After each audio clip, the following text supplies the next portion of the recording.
ay nakikinig. Amen po ba? Kaya't ang lahat po, inaanyahan ng muli, tayo po ay magsitindig.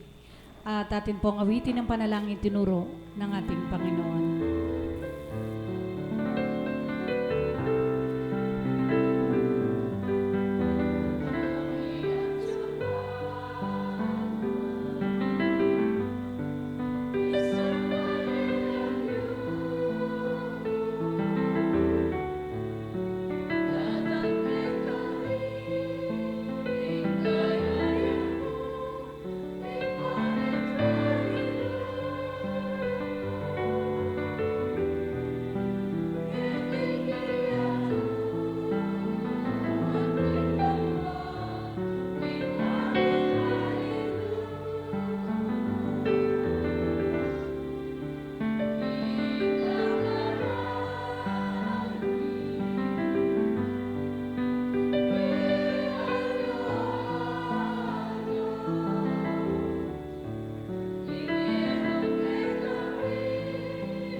Tayo po'y magsiluhod, tanda ng paggalang sa Banal na Espiritu sa katauhan ng ating minamahal na Pagkunsyo.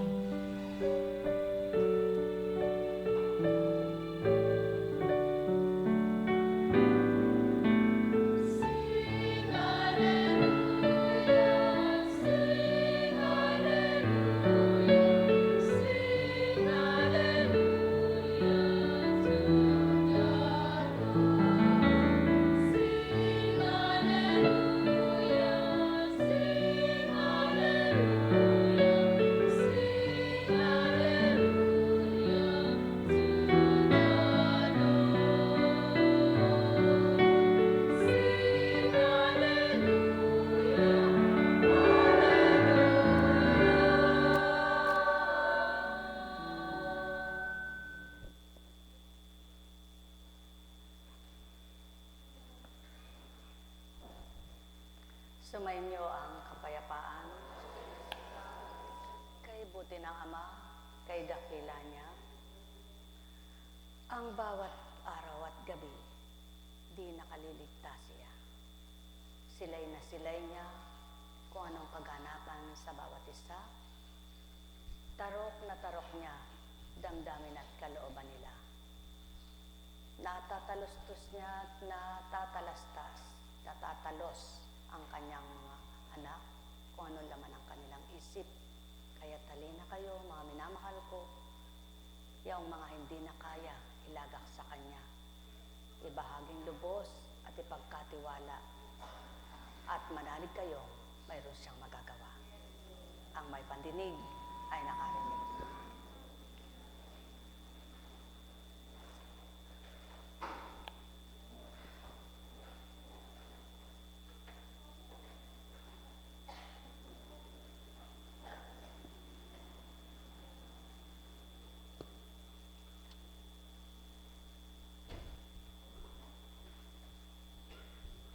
Mula sa awit.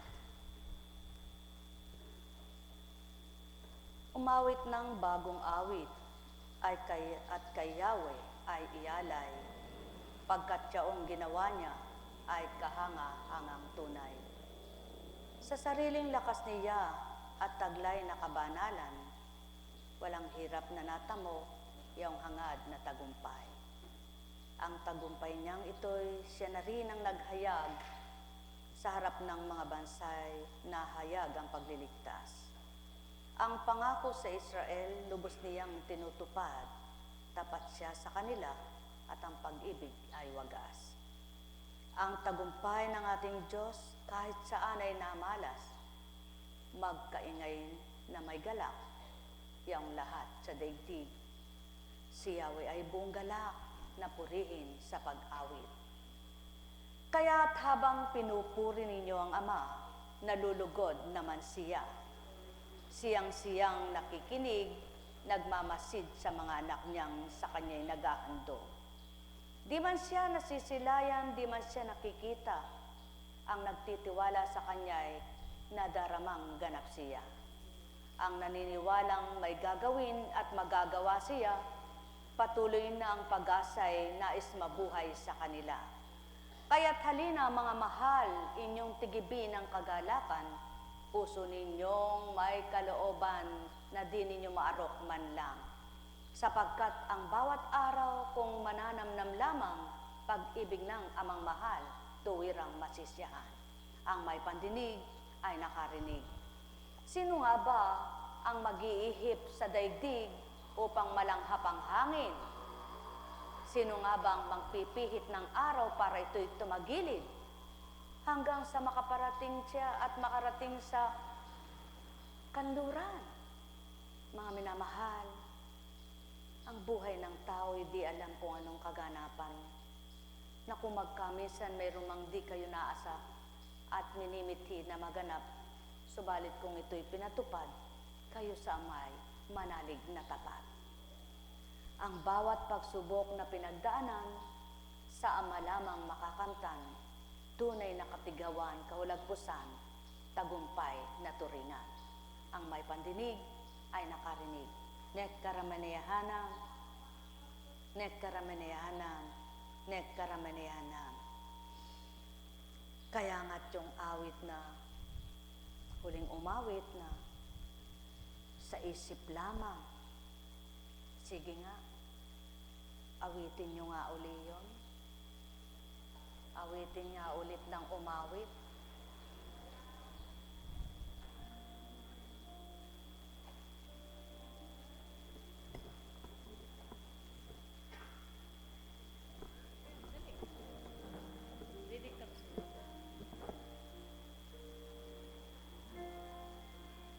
May bulong, dinggin mo, ihip ng ating panahon. May sigaw, dinggin mo,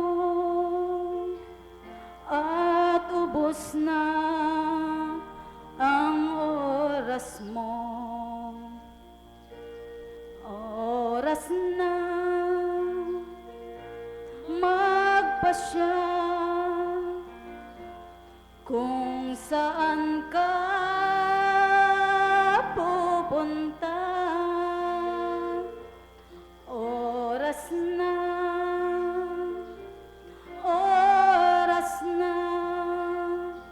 mag-iba ka ng landas. Oras na,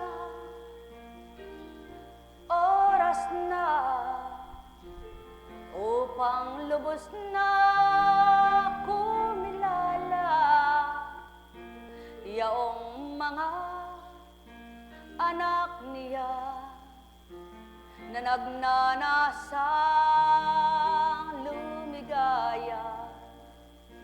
Tama na, mga minamahal, ang dulot na kaguluhan sa isip na inyong taglay, hilingin sa amang mapagmahal ang kapayapaan at kapanatagan upang bawat araw at gabi man kasiyahan nakakamtan, tuwirang tapang ay binibigay sa hamon ng inyong buhay, tanging sama makakamtan, kalakas at pagtitibay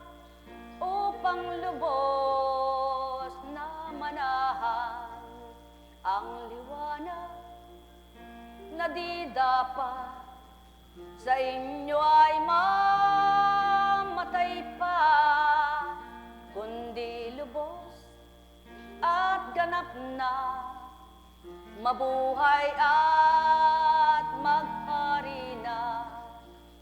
Tayo na mga minamahal, aral niya'y tantuing ganap.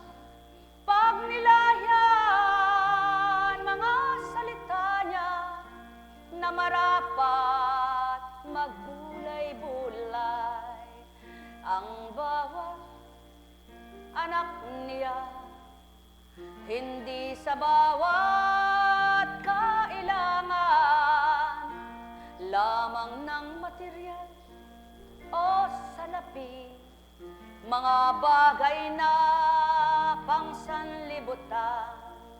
Kilalanin siya at tanggapin, ituturo ang paraan upang ang takot ay maparang, sa isipan ay mapaknit. Tuloy. Kung daan di tiyak at ang ulo'y laging ligaw, damhin mo ang landas ng puso mo. Pawang katotohanan, aking mga mahal, kung di kayo nagmamahal, hindi ninyo mababati kung paano kayo minahal. Walang tiyak kahit isa sa buhay niya kung ano pa ang bukas niyang magaganap sa kanya. Kaya't patuloy na may nag-aanyaya na madama, makilala siya, matanto ang mga nasa niya, magmithi na magawa nila yung kanyang mga nasa, na makabubuti sa lahat, magdudulot ng sigla, magbibigay ng ligaya kapag sila ay nakiisa sa kanyang kabutihan at kabanalan, na dulot sa sanlibutan.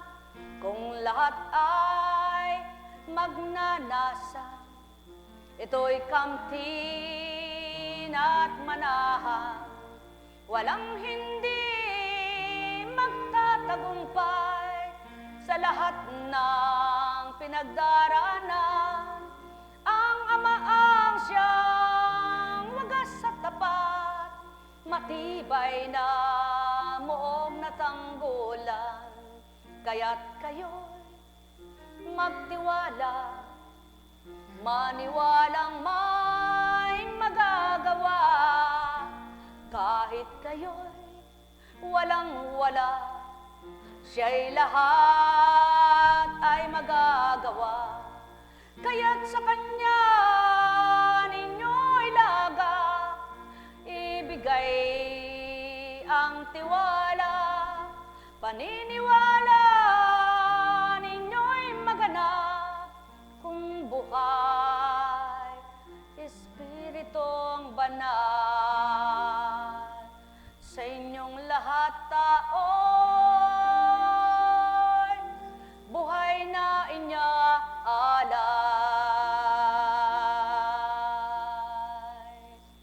Nekkarameneya hana, nekkarameneya hana, nekkarameneya na.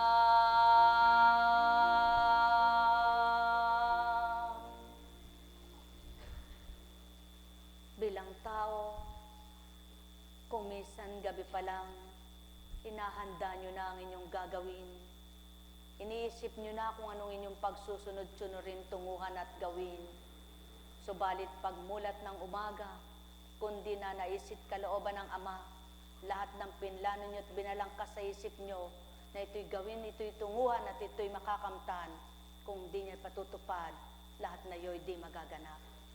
Subalit, di man siya nakikita at di makita, balangkas niya'y tama't tumpak na pinatutupad, kaya't ang lahat ng kanyang anak na nakakita ng kanyang kabutihan, sundin at tuwirang kamtin, kailan may di masisipayo, di mabibigo.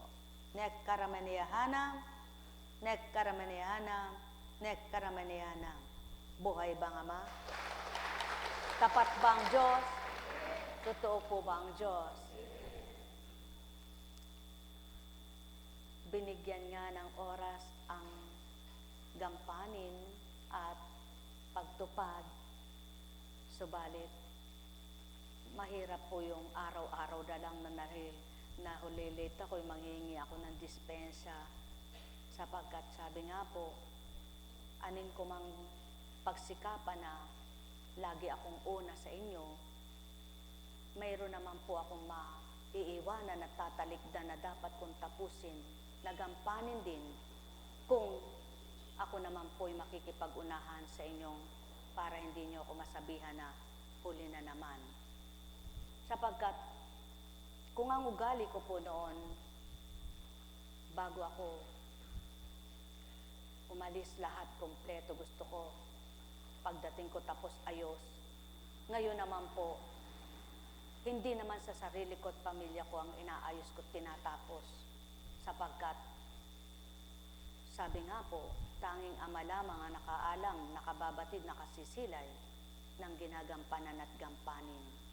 Subalit nagpapasalamat ako sa Ama sa hiniling kong mga ilang araw muna na walang misyon sa iba't ibang dako at mangilan-ngilan lamang po yung mga napagbigyan dahil sunod-sunod naman ang chapter na anniversary, 3 araw sunod-sunod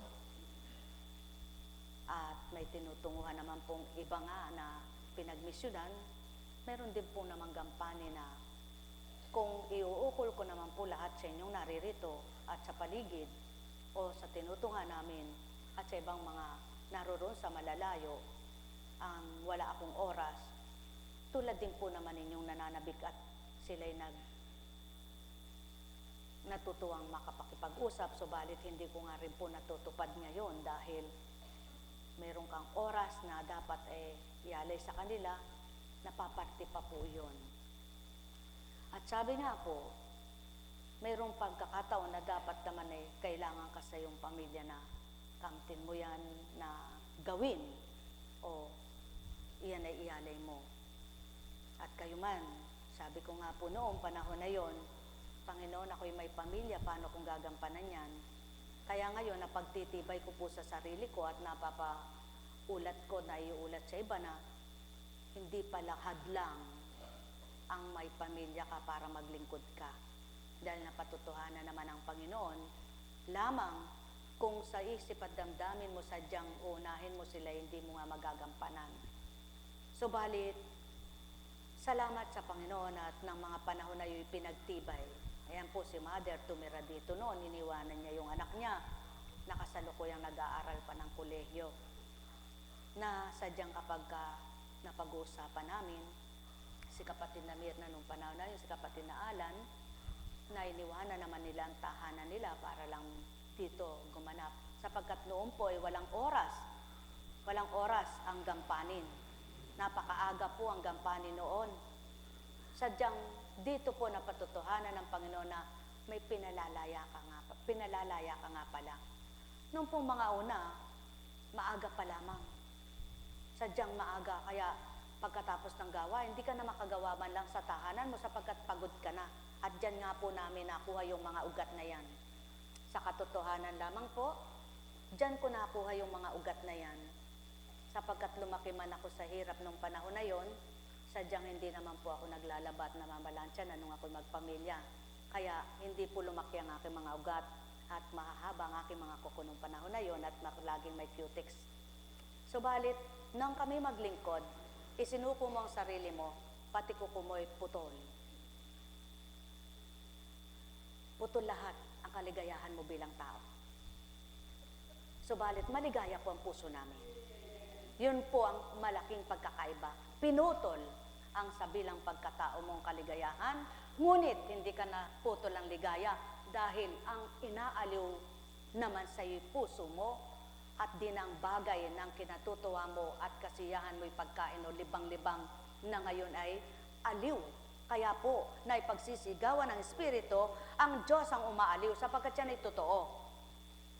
Na sapagkat nga, noong panahon na yon, walang patidang kakahilot, hilot, at umaga pa lang. May madaling araw, may hating gabi, may bagong gabi, at wala talagang puwang kung magkamisan ang puyat sapagkat pag nanalangin po kami ng alas 12 noon, kay idlip mo pa lamang, diretso na kung magkamisan, inabot kami ng alas 6, mananalangin na naman. Subalit bakit nakaraos po kami doon? At nang pinasubalian po na balang araw anak, makakalaya kayo, gagaan na ang gampanin ninyo, may oras na. Sapagkat sabi ko sa Panginoon, di po ako nagrereklamo. Panginoon, di po ako nagrereklamo.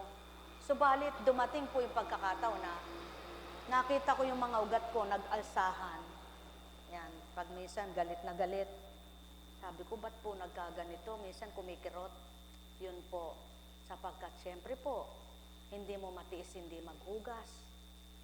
Dahil mga libag, ano po, hinihilot, mga anit na mababango. Mga anit na mababango, hinihilot, siyempre. Pero nagtataka ako kung magkamisan may magmamano, ang bango ng kamay ni Hapo. Sabi ko, saan kaya nagmula yung bango na yon? Doon kaya sa anit at saka sa talampakan, sa alak-alakan, na puro, alam nyo na po yun kung ano yun. Pag hinaragod mong ganyan talagang bumibilot Kaya po ako, nung panahon na yun, ayaw kong kumain ng palipit. Sabi ko, naku po, tinapay na palipit. Sabi nila, nilalagay dito. Ay, naku, naalala ko yung paghagot. Pero ang bait talaga ng Diyos. Ano po? Nagbabahagi po sa inyo para kayo matawa. Ngunit ito'y totoong istoryang naganap sa buhay namin. Na ngayon po, bakit binabahagi? Nang maglalabing 5 taon naman po na mag-anniversary sapagkat pawang katotohanan po kung magkamisan anong oras kami natatapos ni Arlene sa internet. At pagkatapos may magbabasa ka pa ng napakahabang mga sunod-sunod na message, nagkakanda tambak-tambak, sasagutin mo pa yan.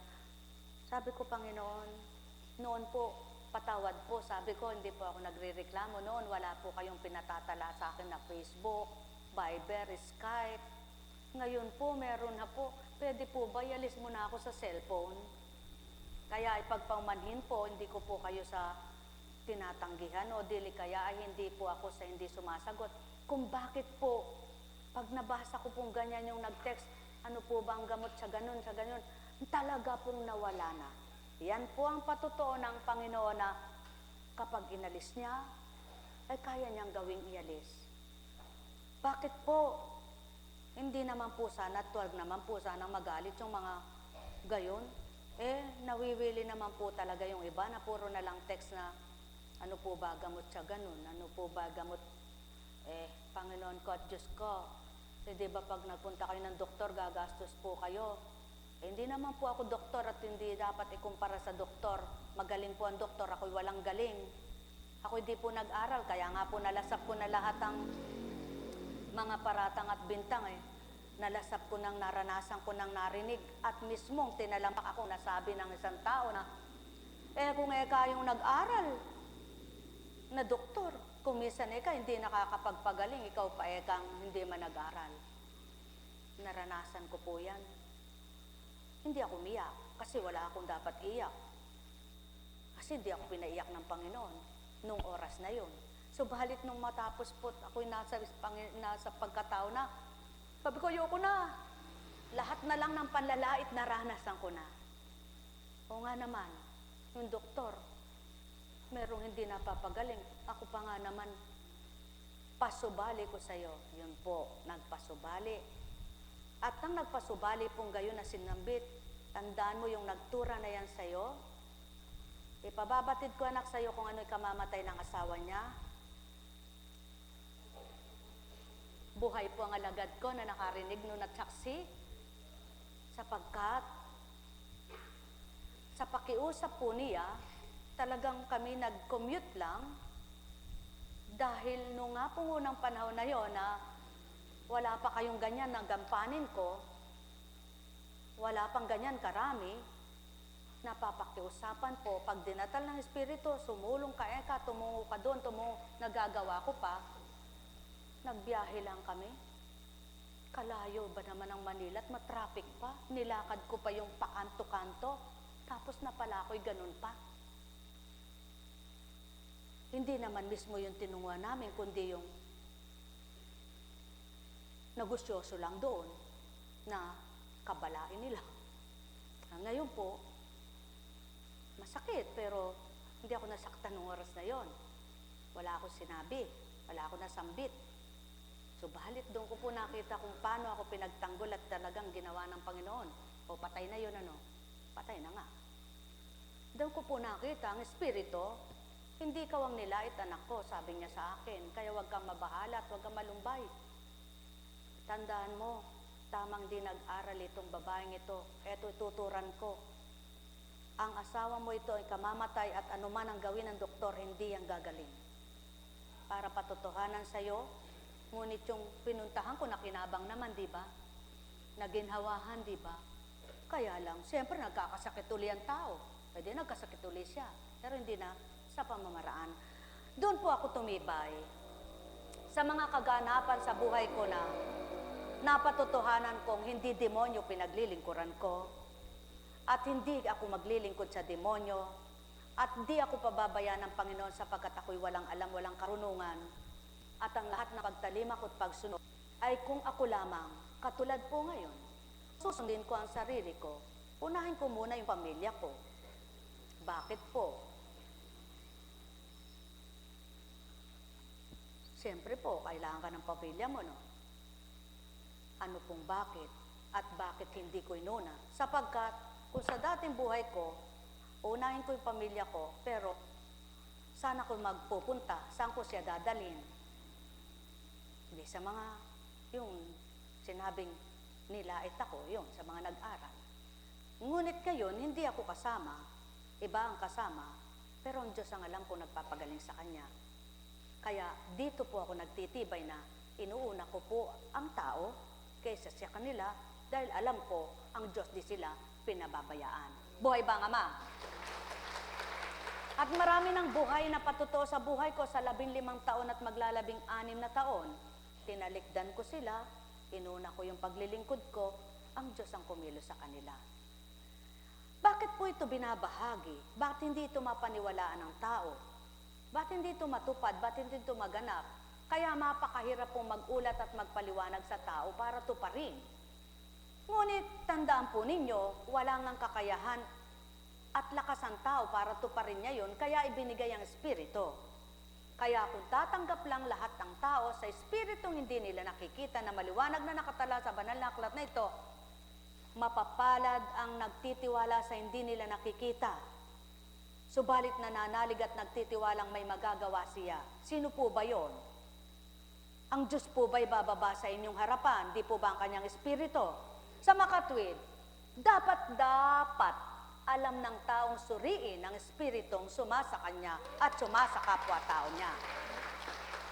Ngayon, sino mang tao ang magsalita ng kung ano-anong masasakit sa iyo, kung alam mo't sigurado ka sa sarili mo, ang Diyos mo pinaglilingkuran mo at ang Diyos mo nanawagan sa iyo, ang Diyos mo at Diyos Espiritu ang sumasayo, wala kang tigatig at di ka nagagalit, di ka maaantig doon sa mga sinasabi nila sa iyo sapagkat ikaw mismo buhay na patotoo na kung hindi ang Diyos ang pinaglilingkuran mo, ano nga bang alam mo? Ano nga bang kaya mo? Ano nga bang nagawa mo? Naibase mo ngayon sa dating buhay mo, pilay nga lang natapilok ka lang para ka nang mamamatay. sapagkat napakasakit. Subalit nabalian ka man ng litid, ang Diyos mong nagdugtong at nagbuo, hindi pa ba isang hiwaga iyan? Kaya doon nagpapatuto ang Diyos na may ginagawa siya sa kapanahunan ngayon at may ginawa siya sa panahon ng mga ninuno at sa mga panahon pang darating, sapagkat ang panahon niya ay walang katapusan at ang kapangyarihan niya ay di maglalaho kailanman at di magbabago. Ang taglay niya, ang tao ang mawawala sa mundo, ang tao ang kukupas, lilipas ang ganda at lakas, subalit siya kailanman ay hindi.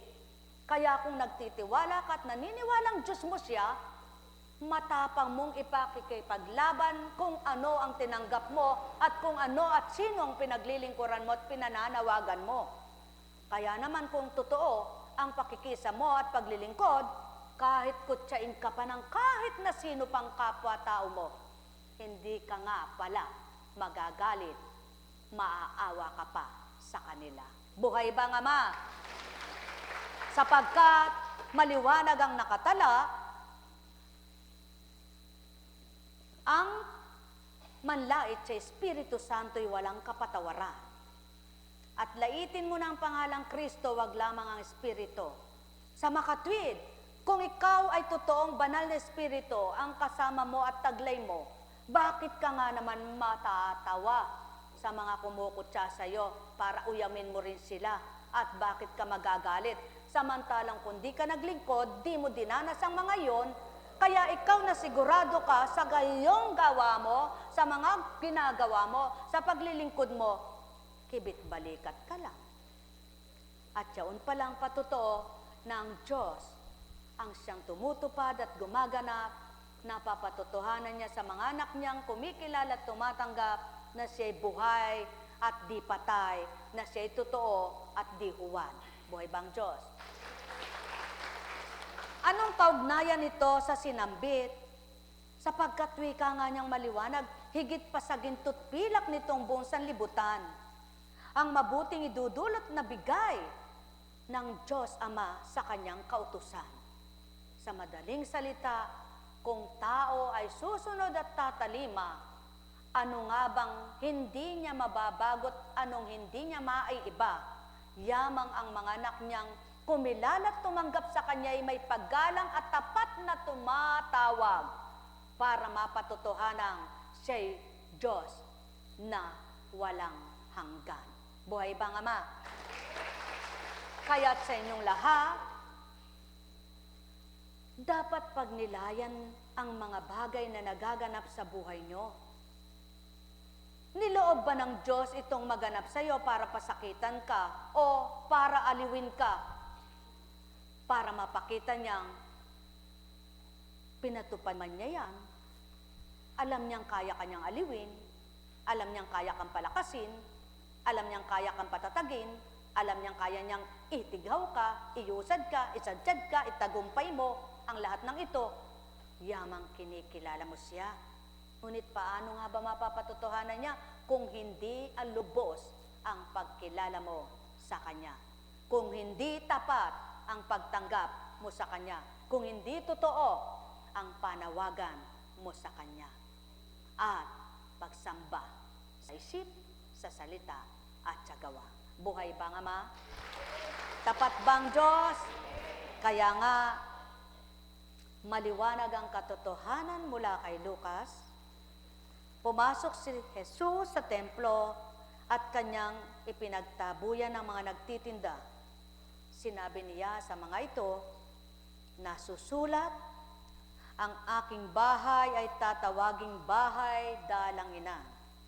Ngunit, ginawa ninyong pugad ng mga magnanakaw. Araw-araw si Jesus ay nagtuturo sa loob ng templo. Pinagsikapan ng mga punong saserdote, ng mga eskriba, at ng mga pangunahin ng bayan na siya'y ipapatay. Subalit, wala silang makitang paraan upang maisagawa ito, sapagkat taimtim na nakikinig sa kanya ang buong bayan. Maliwanag, ang taimtim na nakikinig sa kanya ay tuwirang naganap din Subalit naganap din ang mga naghanap ng paraan kung paano siya papapatay, kung paano siya paratangan at pagbintangan, sapagkat pinahalagahan niya ang sambahan ng kanyang ama. Nagpahalaga siya sa templo ng kanyang ama. At di lamang dito sa lupa siya nagpahalaga, kundi yaong pinagmulan niya ay kahalagahan ng ginawa niya. Kaya't ipinakita niya kung papaano ang pagpapahalaga na kung ang mga anak ng amay totoong kikilala sa kanya, ang tuto pa rin at tutop din nila ang paggalang ang siyang una. Kaya nga, kung ginagalang siya, naririto ka man sa dakong ito, gagalang mo nang di ka mag-ingay at di magdulot ng ingay. Ang bagay na hindi mo sinunod, yamang ito ang patakaran ng walang ingay at walang sagabal. Ang pagtunog ng tutot ng tutot. Buhay bang Ama? Kaya sa inyong lahat, pagharian, kayong ganap, nek karameneyahanam, nek karameneyahanam, nek karameneyahanam. Sapagkat sa dakong ito, kaya nga sinabing maghubad ng sandalyas, sapagkat ibinilang sa dakong sambahan, bagamat hindi sa bundok na mataas na inakyat ni Moises, ngunit tinurang maliwanag, Moises, subarin mo ang sandalyas mo.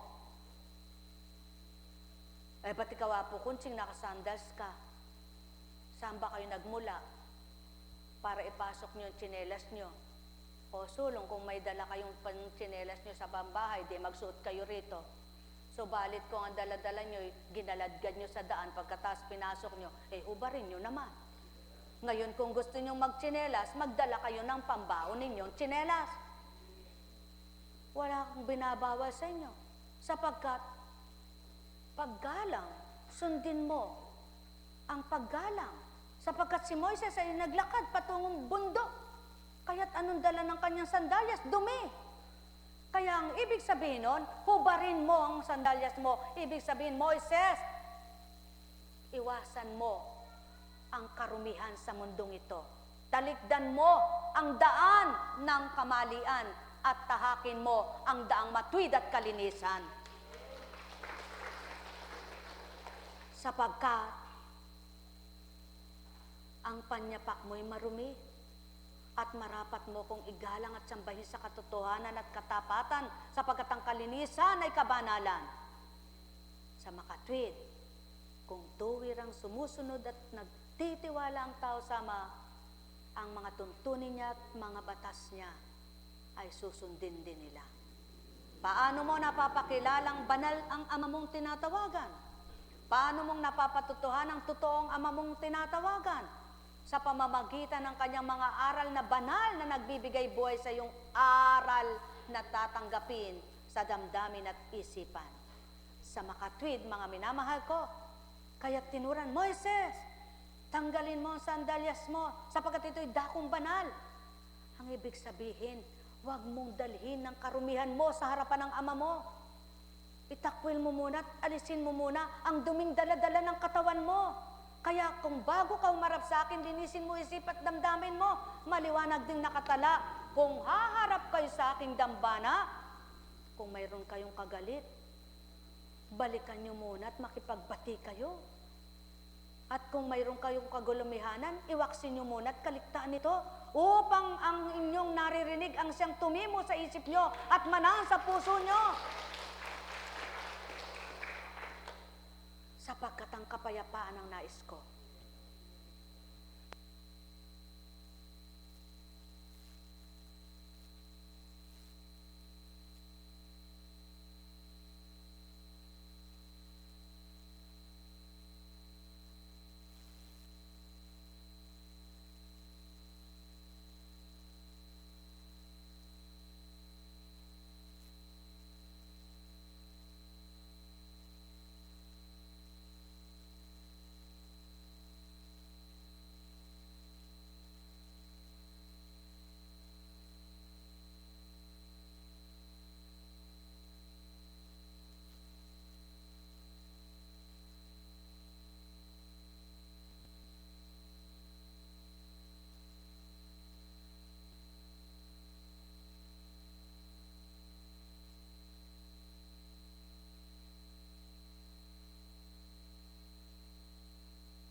niya ang lahat ay magagawa niya.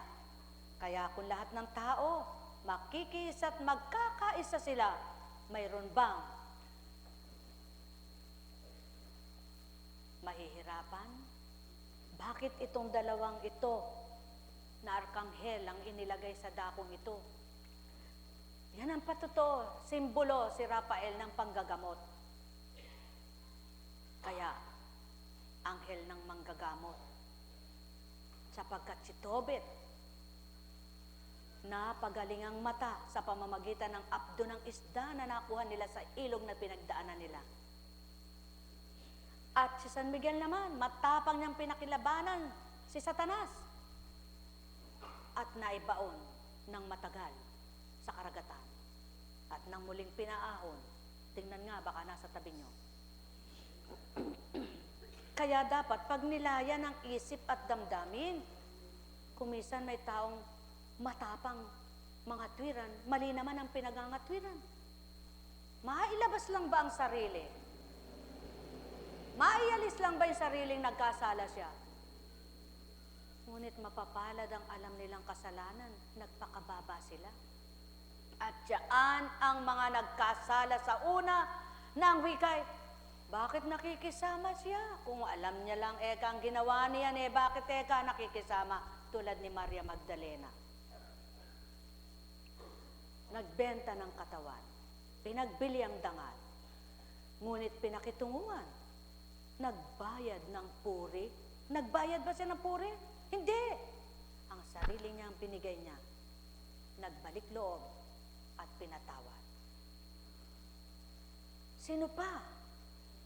Si Sakeo. Mga minamahal, ang tao kapag nakakita yung kapwa-tao, kung alam niya lang kayong masama, ba't pinakikisamahan niya? Sino pang makikisama at makapagpapabago sa kapwa nila kung lahat ng pakikisama na ibabutit banal? May banal ba? Kaya nga mga mahal, ito'y araw at oras ng panawagan, sino may pakitunguhat huwag silipin kung ano ang nakaraan, kundi kung nagbabalik loob, tanggapin. Ipagkaloob ang marapat hanggang sa di namamalayan, naakay sa matuwid, nagbibigay ng liwanag. Ang kaloob mo, magdudulot ng liwanag sa kapwa mo ang bahaging mula sa ama ito. Buhay ba ang Ama? Kaya't sa inyong lahat, aba, nadagdagan sila.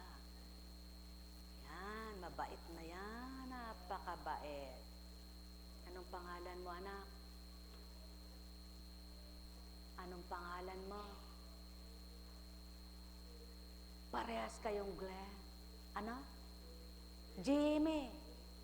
JB. Ay, kaganda. Glenn, JB. Napakabuti ng Ama. Akayin mo siya. Saan mo siya akayin? Sa mabuti. Ikaw naman, wag mo siyang aakayin, ano? Ikaw mang akay sa kanya, ikaw ang sumunod sa kanya, ha? Kaya, Glenn, akayin mo siya. Aakayin mo ba siya? Hindi, sasama mo siya. Oh, JB, sasama ka sa kanya. Saan? Sa piso-piso net. Buhay po ba ang Diyos? Kaya kayong lahat, dakila ang Ama, buhay ang Ama. Kaya minsan, higit na nagkakasala yung tao. Sapagkat kung magkamisan, yung hinahatulan niya, mas malakas pa ang espiritu sa kanya. Tama ba? At yan ay nagaganap sa mga tao. Kaya, huwag kayong humatol nang di kayo magkasala at huwag kayong humusga nang di kayo balikan ng Ama. Buhay ba ang Diyos? Sa inyong lahat, pagpalain kayong ganap. Nek karamenehanam, nek karamenehanam, nek karamenehanam. Espiritu ng totoo, malakas. Huwag nawa yung espiritu di totoo. Buhay ba ang Diyos? Tapat ba ang Diyos? Buhay ba ang Diyos? O sige, Ano ang masarap ang pakiramdam lumakad ng maginhawang paa o may sakit? Aba, ano ang masarap ang pakiramdam na may namimikilan ka sa lalamunan o maginhawang lumulon? Aba, ano ang mas maganda, ang masaya ang puso mo o may galit? Aba, alam pala lahat. Alam kong magagawa ang Ama. Alam kong may magagawa ang Ama. Pagka pumasok ka ba rito dahil nabigyan siya kahapon? Winika niya, manalik ka na. Bawat araw, ako sa inyo may nakalaan. Alam kong diringgin kayo ng Ama. Alam kong diringgin kayo ng Ama. Pagka winika niya, manalik ka na. Bawat araw, ako sa inyo may nakalaan. Mayroong magandang mangyayari sa inyo. Aking mga minamahal, mayroong magandang mangyayari sa inyo. Manalig, umangkin at tanggapin. Alam kong may magagawa ang Ama. Alam kong may magagawa ang Ama. Pagka winika niya, manalig ka na. Bawat araw, lihis po muna kayo. Ako sa inyo, bigay, may nakalaan. Bigay po, mayroong magandang mangyayari sa inyo. Aking mga minamahal, mayroong magandang mangyayari sa inyo. Manalig, umangkin at tanggapin. Alam kong may magagawa ang Ama. Alam kong may magagawa ang Ama. Parte-parte. Pagka winika niya, manalig ka na. Parte-parte. Bawat araw, ako sa inyo may nakalaan. Mayroong magandang mangyayari sa inyo. Aking mga minamahal, mayroong magandang mangyayari sa inyo. Manalig, umangkin at tanggapin. Alam kong may magagawa ang Ama. Alam kong may magagawa ang Ama. Pagka winika niya, manalig ka na. Bawat araw, ako sa inyo may nakalaan. Mayroong magandang mangyayari sa inyo. Aking mga minamahal, laging tatandaan, mayroong mangyayaring maganda sa buhay ng taong tiwala sa Ama ay di nawawala sa Kanya. Laging tatandaan, may pangyayarihin ng amang mabuti sa bawat anak niyang kumikilalang tapat sa kanya. Lagi niyong tatandaan, ang posibleng gagawin ng amay di magagawa ng tao.